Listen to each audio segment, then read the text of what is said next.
ba ekene kwa mo no nwe video na afọ ya akụkọ ebe ya bụ video nekwa no dibia anam anọ akeda afọ ya no Ebube dike na anam so Ebube dike na anam kita alụkwe na hotel Ebube dike na anam alụkwe na hotel ebe na asị apụta sometimes ndị ba hapụ ihe kwesịrị ime na-eme ihe ọzọ in the sense that na kedu onye na-regulate ndị dibia asaa kedu ihe ọ na-alụ yes let's go there kedu ihe ọ na-alụ kedu ihe dibia na-alụ iji na-alụ hotel kedu ihe dibia na-alụ ha alụ empowerment ahụ because ma nwaanyị ekwuli ha enwe mgbosi post video chapel Fada Mbakalo meju me example you choose scroll through this channel we have for the video you go na the comment section ndị mmadụ na-asị why a lot of factory why a lot of company why a lot of nka ọbụrụ chapel church ka ọlụ why a lot of ichefu na this man nwere ebe a na-azụ ndị mmadụ o nwere ụlọ akwụkwọ enwere ndị ọ na-azụ n'akwụkwọ enwere factory water so ji ome ndị mmadụ employ and other things ndị mmadụ mama nke a na-amarọ ọ na-azụ and people are being paid equally as government employee Olozia chapel akpụle ya n'ọnụ why ọlụrụ nke alụwa nke ọzọ now Ebuka Obi Benata Zion Ministry Headquarters na Ndigbo with accompanying with Guinea massive structure of houses, massive hotels, massive schools, the church yard, and other companies are Ebunata na Ndigbo with nke onwecha na Lagos, maybe na olive oil, maybe na water, maybe na some other things or Ebubata na Ndigbo, and job has been going on there. Onwekwa ndị ọcha no di alụọlụ ihe niile nọkwa di alụọlụ bụkwa ndị Igbo anyị. Listen to me, ihe no di alụọlụ bụ ndị Igbo anyị. Joseph Suleiman local school computer school ebe na eme ihe computer will you hand there over to a village community in Edo State to go and verify that story.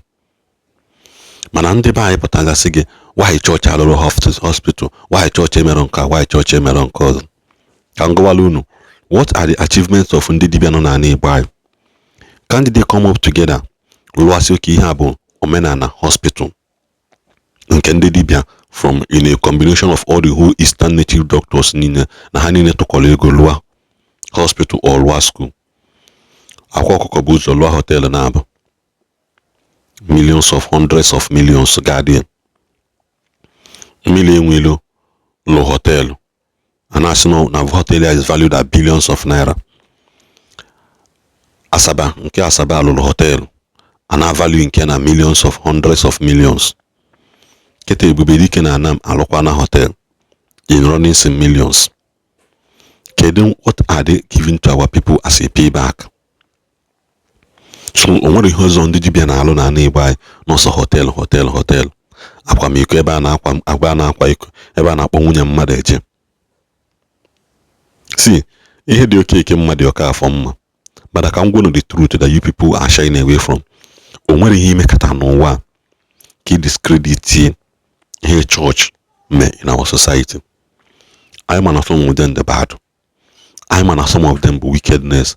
I'm on some of them that accompany evil abia. I'm on some of them no.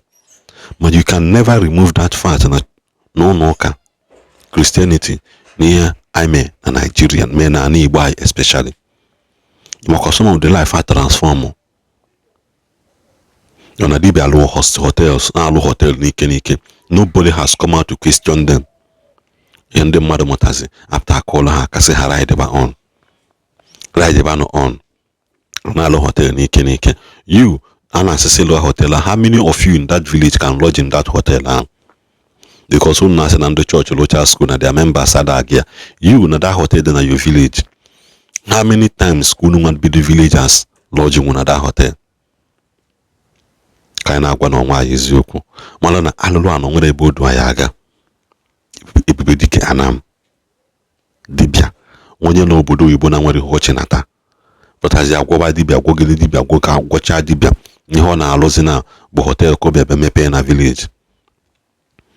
So can't you give this village and something onwe bụ mele ha on a very dark man apụta ọjọ gbapụsi ala ha mmiri? Can't you line up about 20 boreholes, popular and obodo and I could for free?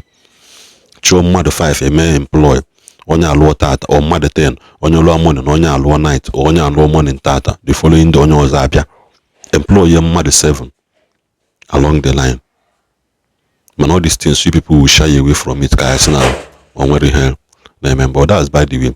So cool in this video in nature kabaro subscribe on this video. Go the one shy onye si na ọlụ dibịa adara akwụ ụgwọ fancha bụ ife mmụọ na-eme mana ohi ka a na-ezu n'eziere Ebube Dike Anam alụ KNI hotel na Asaba. Ana m agwa unu some certain things. Ọ bụ ezie na aja na-ebless mmadụ mana ụlọ akarịkwa n'ọlụ. N'eziere Ebube Dike n'ọbụ India na-akwụghalị n'India okweghị eme. Omenu mana okweghị aba ọgbanata makpuo dibia overnight. Sị na ya nwere ọgwụ oke nke ọhangịa, oke nke ọhangịa, before you know it. The same people ya na n'obodo oyibo if unu si bulu ewu onye gị na ya na abroad before na akọta efuzie na ofu okwu mmụọ itibeli ego American versus kita na obuligo na KNI hotel.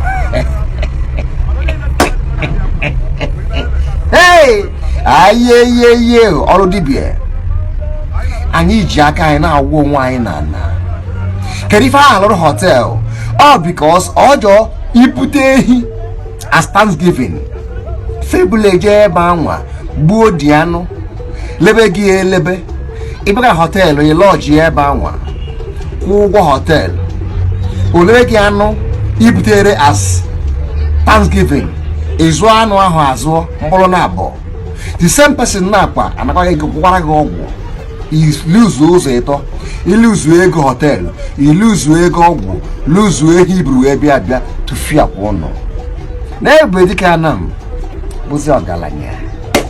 N'ezie Ebube Dike Anam now bụzi big man ikwokọta ọba ama ọgaranya talk about me na eme gị ife ta inwele ego isitere n'ori ego ndị mmadụ na-anasị ndị mmadụ ego one by one na-agwọ ọlụfọ ọgwụ onye ijọrọ sị na na-agwọ ọgwụ ka ọgwụ ị na-agwọ otu awụ n'ezi dona ụmụ Igbo mara unu ife na unu ka a na-ele ikwuo na-asị gị ya jealous ya ọga unu dị nsusu ndị Igbo.